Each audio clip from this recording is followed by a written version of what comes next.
초중학생의 공부 그릇을 키우고 나만의 공부법을 완성하는 메타코칭TV PD 장세훈, 작가 김재원, 코치 김정학입니다. 안녕하세요. 안녕하세요.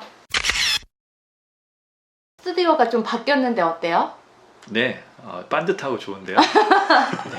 전에는 원형이었는데 지금 좀 바뀌었어요. 좀 어떠신지 시청자 여러분 좋으면 좀 댓글 달아주시면 저희가 도움 많이 될 것 같아요. 저번 시간에 이어서 고민이 있었는데 아이들이 공부를 하는데 앉아있는데 책상에 앉아있는데 집중하지 않아. 그래서 원인을 알아야 우리가 제대로 방법을 해결책을 알 수가 있잖아요. 그래서 그 5가지 원인을 지금 말씀해 주시고 계시는데 저번에 이제 공부할 마음이 없다, 아예 동기가 없다 이런 말씀 해주셨고, 그 다음에 몸이 피곤하면 이제 공부가 좀 안 된다 라는 말씀 해주셨어요. 오늘은 나머지 3가지 있는데요. 네, 어떤 나머지 부분이 3가지가 자기 관리의 문제, 관리의 문제, 그 다음에 인간관계의 문제, 인간관계. 그리고 메타인지의 문제, 이렇게 3가지가 남았죠. 그 중에서 오늘은 자기 관리 능력이 떨어져서 집중력이 떨어지는 아이들의 문제를 한번 다뤄볼 수 있도록 그렇게 하겠습니다. 네, 그래서 오늘은 자기관리 능력과 관련된 실제적으로 부모님들이 우리 자녀들을 교육할 때 도움이 될 만한 4가지 이야기를 좀 드려볼 수 있도록 그렇게 하겠습니다. 첫 번째, 이제 환경 설정에 대한 문제예요. 환경 설정이라고 하는 것은 어떤 문제로부터 시작이 되냐면 아이들이 방해물 때문에 집중하지 못하는 그 문제로부터 시작이 됩니다. 공부를 하려고 하는데 방해물이라고 하는 것은 유혹거리가 되겠죠.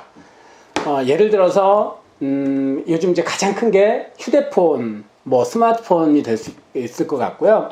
뭐 TV가 될 수도 있고, 뭐 다른 전자기기, 음악이나 뭐 이런 MP3 같은 것들도 이제 원인이 될 수 있겠죠. 이런 것들이 공부를 하다가 주의를 빼앗게 만들기도 하고요. 그래서 집중력이 떨어지게 되는데, 그렇다면 어떻게 이것들을 이겨낼 수 있도록 도와줄 수 있을까요?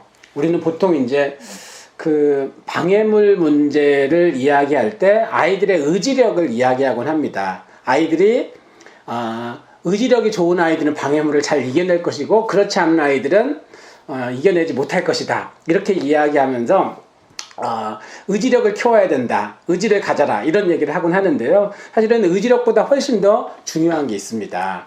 뭐냐면 집중할 수밖에 없는 환경을 만들어주는 거예요. 지금 방해물이 있다면 그 방해물을 제거해 주는 것이 되겠죠. 그래서 유혹이라고 하는 것은 우리는 싸워서 이겨야 된다라는 생각을 갖고 있곤 하는데요. 그렇게 싸워서 이겨야 될 대상이라고 생각하는 것이 아니라 피해야 될 대상이다. 이렇게 생각하는 것이 이제 매우 좋은 방법이다. 이렇게 생각을 합니다. 사실 아이들이 유혹을 이긴다라는 거는 어른들도 아니고 쉽지 않을 것 같아요. 네. 근데 아이들이 그래도 막 엄마 나 핸드폰 사줘요, 엄마 나 이거 해줘요, 이렇게 나 이거 안 하면 공부 안 할 거예요 이렇게 할 텐데 그러지 않아요? 그러니까 마땅히 해야 될 것과 하지 말아야 될 것들 정해놓고 마땅히 해야 될 걸 한 다음에 그것들에 대한 보상이나 포상의 의미로 뭐 그것들을 하고 싶은 것을 할 수 있도록 해주면 되겠죠. 그런데 이제 2가지를 예를 들어서 숙제를 하거나 공부를 하면서 옆에 방해가 되는 것을 놓고 하게 된다면 유혹을 받을 수밖에 없고 그 유혹은 이길 수 있는 대상이 될 수 없다는 것입니다. 못 이긴다는 거죠. 네. 그것을 애초부터 생각하지 않고 의지력을 탓한다면 그 방해물을 절대로 이겨낼 수 없다는 것입니다. 카공족이라고 들어보셨죠? 카공족이요? 네. 카페에서 공부하는 사람들 카공족이라고 하는데 대학생들이 가장 많고요. 고등학생들도 카페 가서 공부하는 걸 선호한다고 해요. 그 이유 혹시 아시나요? 아무래도 주변 사람들이 보니까 좀 더 의식이 돼서 더 공부하는 척하면서 더 공부를 하게 되지 않을까. 주변에 있는 다른 사람, 내가 알지 못하는 다른 사람들의 시선이 혼자 있으면 자거나 딴짓을 하거나 이렇게 할 수 있는데 그런 것들을 지켜주는 그런 환경적인 요소로 작용을 하더라는 겁니다. 그래서 카공족이라는 말이 생겼고 카페에서 공부가 잘 된다 이런 얘기를 하거든요. 저희 때도 도서관을 가면 남녀공학이었거든요. 도서관을 가면은 뭐 놀러 가든 어쨌든 도서관을 가면은 이제 시선이 의식이 되니까 좀 앉아 있게 되고 공부하는 척을 하면서 공부를 하게 되더라고요. 그런 경험이 저도 있어요. 네. 할 수밖에 없는 환경을 만들어주는 것이 아이들의 의지력이나 자제력을 네. 의지하는 것보다 네. 훨씬 더 네. 좋은 방법이라고 하는 거죠. 그것들 네. 결론으로 좀 정리를 해보자면 그래서 유혹을 이겨야 되는데 유혹을 이기는 최고의 방법은 싸워서 이기는 게 아니고 7글자로 줄여서 저는 이렇게 표현하고 싶어요. 유혹을 이기는 최고의 방법, 방해물을 제거하는 최고의 방법은 36개 주행랑이다. 36개 주행랑이다. 피해라. 도망가라. 네, 괜히 그런 막 환경을 만들어라. 이렇게 말할 수 있죠. 이길 수 있을 거라고 자만하지 말고. 또 하나는 이제 시간을 관리하는 것이 매우 중요한데 왜 집중력이 떨어지느냐? 네. 그 중에 한 가지는 뭘 해야 되는지 모르면 집중력이 떨어지는 겁니다. 그래서 간단한 방법으로 체크리스트를 쓰는 것도 한 가지 방법이 될 수 있어요. 네네. 체크리스트, 해야 될 것이 뭔지를 쓰는 것만으로도 집중력이 높아질 수 있다. 왜냐하면 뭘 해야 되는지 아니까. 이것이 이제 한 가지 방법이 될 수 있고요. 또 시간 관리 방법 가운데 또 한 가지 방법은 마감 시간을 정하는 거예요.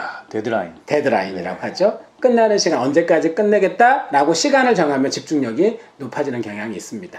그리고 시간 관리에 대한 팁 하나를 더 드리면 데일리 리포트. 그러니까 내가 했던 것들을 적어보는 방법도 한 가지고요. 네. 데일리 플랜도 그 중에 한 가지 방법이 될 수 있을 것 같아요. 계획을 세우는 것. 네네. 그러니까 체크리스트를 쓰는 것, 데드라인을 정하는 것, 데일리 리포트를 쓰는 것, 데일리 플랜 같은 걸 쓰는 것. 근데 이제 이것들을 다 묶어서 간단하게 정리를 한번 하나를 한다면 네. 계획이라고 하는 거잖아요. 시간 관리라고 하는 것이. 그런데 실천 가능한, 구체적인. 자, 실천 가능하고 구체적이라는 뜻을 다른 말로 바꾸면 뭔가를 쓴 다음에 이런 마음이 들어야 돼요. 오늘, 지금, 당장 이런 마음이 들 정도의 마음이 드는 뭐 체크리스트, 데드라인, 네. 아니면 데일리 리포트, 데일리 플랜 이런 것들이 이제 작성이 돼야 된다 이렇게 생각을 합니다. 약간의 뜬구름 같은 계획이라기보다는 바로 눈앞에서 해야 되는 것들도 막 체크할 수 있는 네. 그런 섬세한 그런 데일리 리포트 같은 거를 뭐 성인도 마찬가지고 근데 아이들도 마찬가지고 너무 마음은 일단 계획 세울 때 너무 하고 싶은 거예요. 그때는 막 의지가 있어요. 그래서 뭐 국어, 영어, 수학 막 빡빡하게 세워요. 근데 못하는 거예요 이거를. 너무 다 하려고 하다 보니까. 네. 그러면 못하면 어떤 마음이 드냐면 죄책감이 계속 들거든요. 좌절, 의미 좌절. 없다 막 이렇게 이어지죠. 그리고 나중에는 계획 그거 다 의미 없어. 어차피 안 지킬 건데 그렇게 이제 완전히 이런 플래너를 등한시 해버리는 것까지도 가는 분들을 봤거든요. 그래서 이거 되게 중요한 것 같아요. 실현 가능성 있게 하자. 그냥 딱 내가 뭐 2시간만 공부할 것 같으면 2시간만 딱 세워서 그거를 실행해서 할 수 있다. 나도 할 수 있다. 이거를 만드시는 게 훨씬 좋을 것 같아요. 네. 네. 일단은 그렇게 바로바로 지금 당장 할 수 있는 계획에 대해서도 한번 생각해 보시는 거 좋은 것 같습니다. 세 번째 말씀드릴까요? 세 번째는 멀티태스킹 하지 말라예요.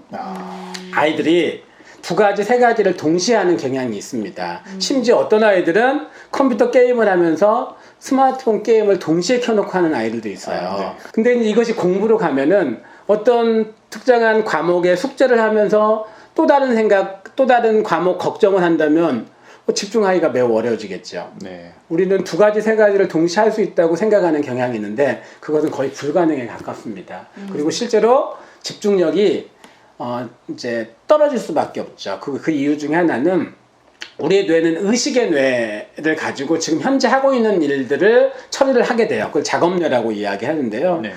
그 작업뇌가 처리할 수 있는 정보의 양이 이렇게 많지 않습니다. 그런데 그 좁은 공간에 하고 있다가 다른 정보가 들어오면 가지고 있는 것들은 나갈 수밖에 없거든요. 네.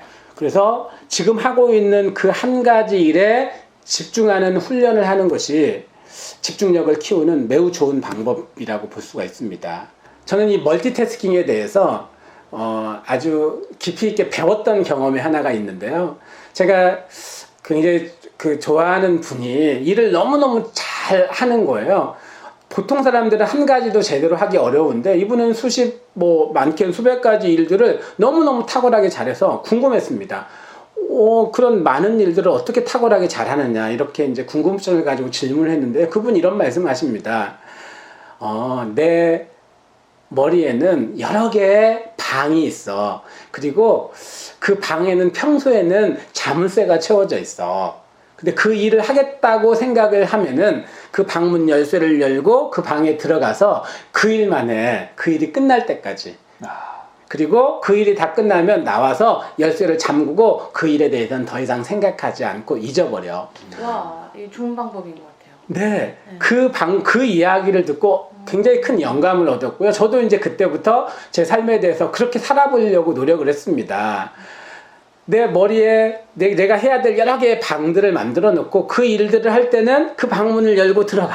그리고 그 방에서 그 일이 끝날 때까지는 그 일에만 집중을 하고 그 일이 끝나면 나와서 문을 잠근 다음에 그 일은 다시 생각하지 않아. 자, 그렇다면 이 방법을 우리 아이들 공부에는 어떻게 적용할 수 있을까요? 내가 지금 영어 공부를 해. 그럼 영어 공부방을 만들어 놓는 거예요. 머릿속에. 그리고 네. 머릿속에. 네. 그리고 그 방에 들어가서 영어 공부를 할 때는 영어 공부만 하는 거예요.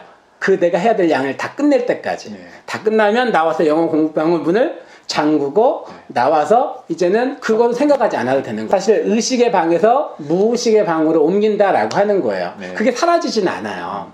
그런데 좁은 그 의식의 방, 그 워킹 메모리라고 하는 그 작업뇌를 네. 잘 쓰는 방법이라고 볼 수 있습니다. 그러면 아이들이 집중력이 높아질 수 있다는 겁니다. 네. 그래서 멀티태스킹 하지 말고 한 번에 하나씩. 한 가지를 해라. 네 번째는 우리 아이들이 가지고 있는 능력이라고 하는 것이 있고요. 또 한 가지는 우리 아이들에게 주어지는 과제의 양 혹은 기대치라는 게 있습니다. 그런데 이 두 가지가 균형을 이루었을 때, 더 정확하게는 능력의 최대치와 과제의 최대치가 만나는 지점에서 집중과 몰입, 그리고 그것을 행복감, 재미라고도 표현할 수 있는 그것이 만들어진다고 이야기를 하거든요. 다르게 만날 수도 있거든요. 네. 능력은 많은데 내게 주어지는 과제도 적고 기대치도 적으면 어떤 일이 벌어질까요? 좀 권태기가 재미가 그렇죠. 없죠. 재미가 재미없어요. 없죠. 네. 재미가 없죠. 일단 재미가 없습니다. 나태함, 게으름이 나타나죠. 네. 또 반대의 경우도 있습니다. 능력은 작은데 주어지는 과제가 너무 크거나 기대치가 너무 크면 어떤 일이 벌어질까요? 이제 너무 불안. 그렇죠. 불안하거나 포기. 포기. 나중에 초조하거나 나중에 그것이 너무 강하면 포기하거나 이런 일들이 벌어지겠죠. 네. 그래서 내가 가지고 있는 능력의 최대치와 과제의 최대치, 그러면 그걸 어떻게 찾아주느냐가 매우 중요한데 저는 내가 가지고 있는 것보다 조금 어려운 것을 해야 된다고 생각해요. 그것을 이제 도전이나 응전이라고 이야기하는데요. 도전이나 응전을 하고 그것을 처리했을 때 성취감이라는 걸 느끼고 그 성취감 속에서 집중이 일어나고 재미가 생기거든요. 그래 아이들이 그렇게 성장을 하는 겁니다. 내가 가지고 있는 능력보다 조금 더 약간 어려운 정도, 너무 어려워도 안 되고 너무 쉬워도 안 되고 그 지점을 잘 찾아주는 것이 코치나 부모님의 역할이 또 되겠죠. 네. 뭐 학교 진도나 이런 걸 따라서 이 아이의 능력은 아직 형성이 안 돼 있는데 진도가 나가니까 어려운 거 막 시키면 오히려 역효과가 날 수도 있는. 네, 맞아요. 그렇죠. 정말 맞춤 교육을 하면서 이 능력보다 조금 더 높은 과제로 살살 성장을 시켜야 되는군요. 네. 여기서 주의할 점이 하나가 있는데요. 능력과 과제의 최대치라고 했을 때 지금 이제 능력이 어느 정도 있어. 그러면 그만큼의 과제를 주고 그만큼의 과제를 해서 더 이상 성장하지 않고 한 달, 두 달, 6개월 이렇게 지속되면 어떤 현상이 나타나냐면 거기에서 나타나는 것을 바로 무기력감이라고 이야기해요. 무력감에 빠져버립니다. 네. 그래서 이건 굉장히 조심해야 돼요. 네. 그래서 조금 더 높은 정도의 과제량을 주면서 성장이 일어날 수 있도록 네. 그리고 그것이 최대치까지 가면 바라는 아이들의 모습 가운데서 바로 몰입이라고 하는 것이 일어난다 이렇게 생각을 합니다. 네. 정리를 좀 해볼까요? 네. 네. 네 가지를 말씀을 드렸죠. 네. 첫 번째는 환경. 환경을 관리해라. 네. 그 다음에 두 번째는 시간을 좀 관리해라. 세 번째는 멀티태스킹 하지 말라. 한 번에 한 가지씩. 그리고 네 번째는 능력과 과제의 균형을 잡아라. 이런 것들이 이제 자기 관리를 통해서 집중력을 키울 수 있는 방법이다. 이렇게 네. 말씀드릴 수 있습니다. 너무 좋습니다. 뭐 여러 가지가 기억이 나지만은 역시 그 멀티태스킹에 대한 이야기를 하시면서 하나의 문을 열고 들어가서 그 하나만 딱 하고 나오고 문 잠그고 영어 하고 또 수학 문 열고 수학 들어가고 맞아요. 나와서 과학 들어가고 계속 들어가야 돼. 그거 애들이 그거 진짜 잘 알아야 될 것 같아요. 네, 그래야 될 것 같아요. 저도 교육을 시켜보면 독서 토론, 저는 이제 독서 토론을 하거든요, 애들하고.